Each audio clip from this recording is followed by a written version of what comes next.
नमस्कार, आप देख रहे हैं VP न्यूज और मैं हूं कमलेश धारी। अभी हम डिंडीर में हैं जहां पर राष्ट्रमाता सावित्रीबाई फुले की जयंती मनाई गई और इनके अनुयायी ने इनके चित्र पर कैंडल और पुष्प अर्पित करके श्रद्धा सुमन अर्पित किए हैं। तो यहाँ पर बहुत से लोग उपस्थित हैं। मैं जानना चाहूँगा, आप देख सकते हैं कि यहाँ पर इनके चाहने वालों, माता सावित्रीबाई फुले के चाहने वाले की संख्या बहुत है और काफ़ी संख्या में लोगों ने श्रद्धा सुमन अर्पित करके इनको नमन किए हैं।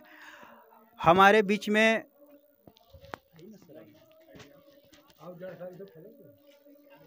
इस कार्यक्रम को लेकर के बहुत एक्टिव रहने वाले गुरुजी हैं। मैं इनसे जानना चाहूँगा, सर सबसे पहले आप अपना नाम बताएंगे?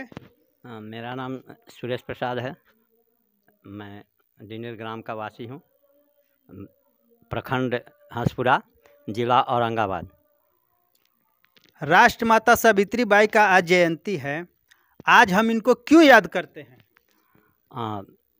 आज के ही दिन 3 जनवरी 1831 ईस्वी का इनका जन्म हुआ था और ये पहले से निरक्षर थे, लेकिन जब इनकी शादी 9 वर्ष की उम्र में हुई ज्योतिबा फुले के साथ, तो उन्होंने माता सावित्रीबाई फुले को अध्ययन कराया, पढ़ाया अपने घर पर ही।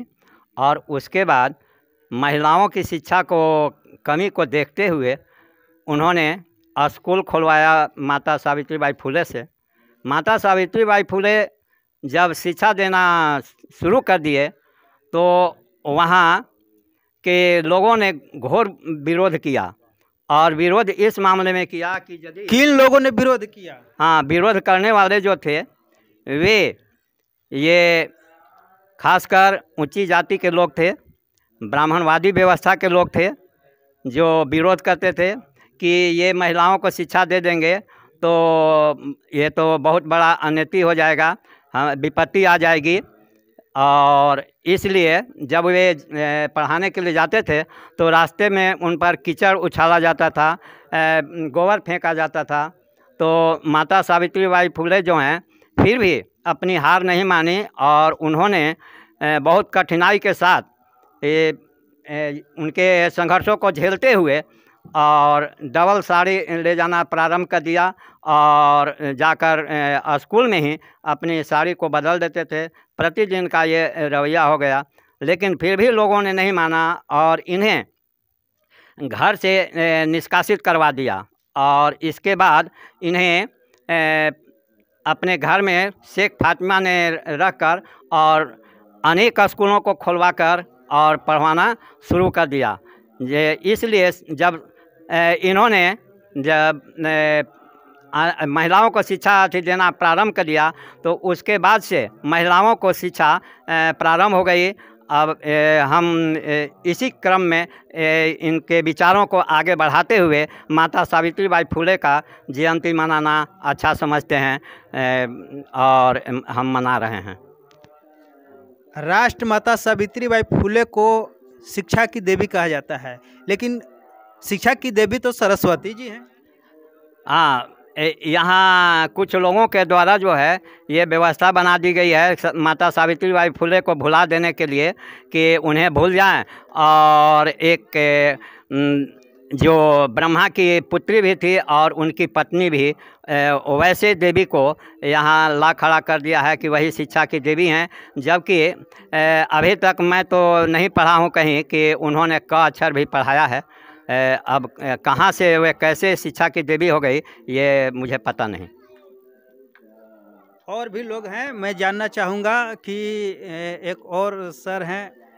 सर, सावित्रीबाई फुले जब पढ़ाने जाती थी तो उनके ऊपर कीचड़ और गोबर फेंका जाता था। जब कोई पढ़ाने जाए उनके ऊपर इस तरह से दुर्व्यवहार हो तो उन्हें कैसा लगेगा? उन्हें तो दुर्व्यवहार लगा, साथ साथ कुकृति को मिटाने की चाह रही थी कि जो यहाँ का परंपरा, यहाँ के जो स्वर्णों द्वारा जो विशेष करके गरीबों और कुचले हुए आदमियों को विकसित करने के लिए जो अग्रसर कदम उठा रही थी फूले, उसको किस तरह से मिटाया जाए, किस तरह से पस्त किया जाए, किस तरह से बंद किया जाए, इसलिए उस पर कीचड़ और गोबर या जो भी किया जा रहा था उनको बंद करने के लिए ही किया जा रहा था कि न आगे बढ़ेगी, न शिक्षा बढ़ेगा, न इनको कोई आवाज़ सुनेगा।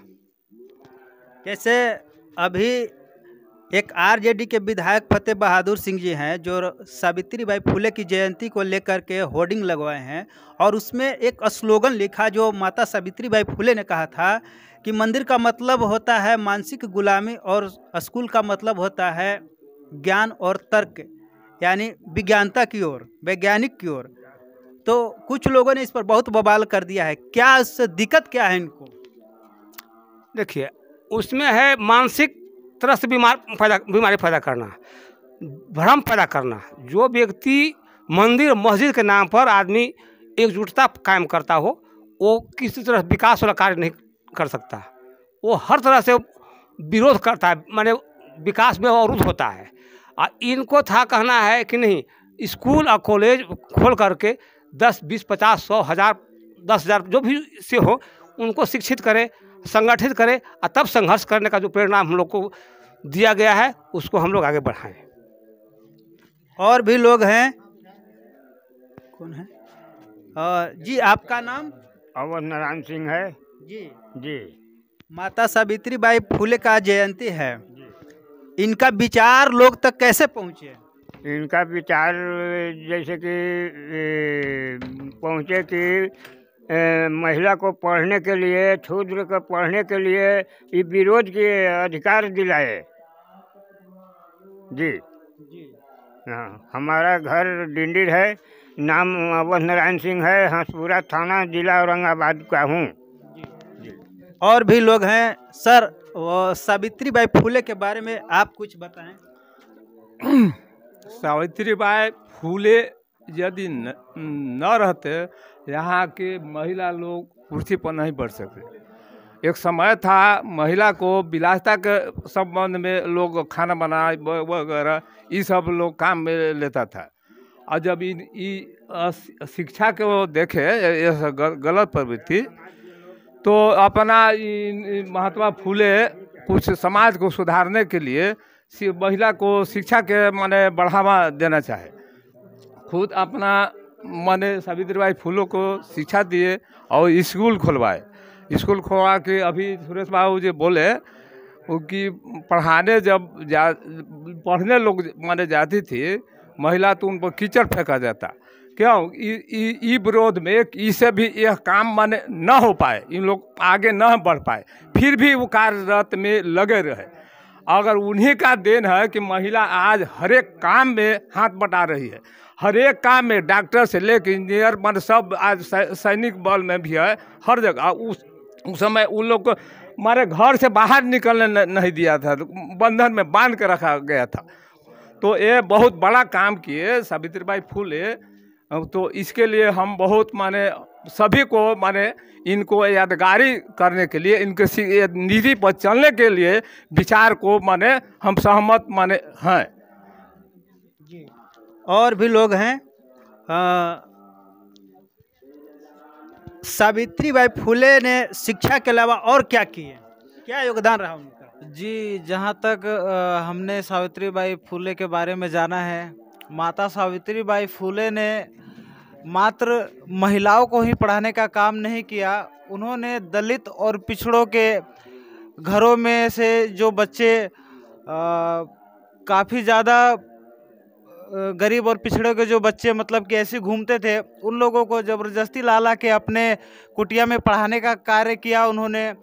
और भी जो लोग आज के टाइम में जो ब्राह्मण व्यवस्था है और इन व्यवस्थाओं में जो उनकी महिलाएं हैं, आज कहती हैं कि हमें क्या मिला, दलितों को मिला, सब दलितों को मिला, लेकिन हमें क्या मिला। तो मैं ये बताना चाहता हूँ कि आज उनकी भी जो बच्चियाँ पढ़ कर के एसपी बन रही, कलेक्टर बन रही, डीएम बन रही है या अन्य जगह पर जाके कार्य कर रही हैं, तो ये माता सावित्रीबाई फुले का देन है।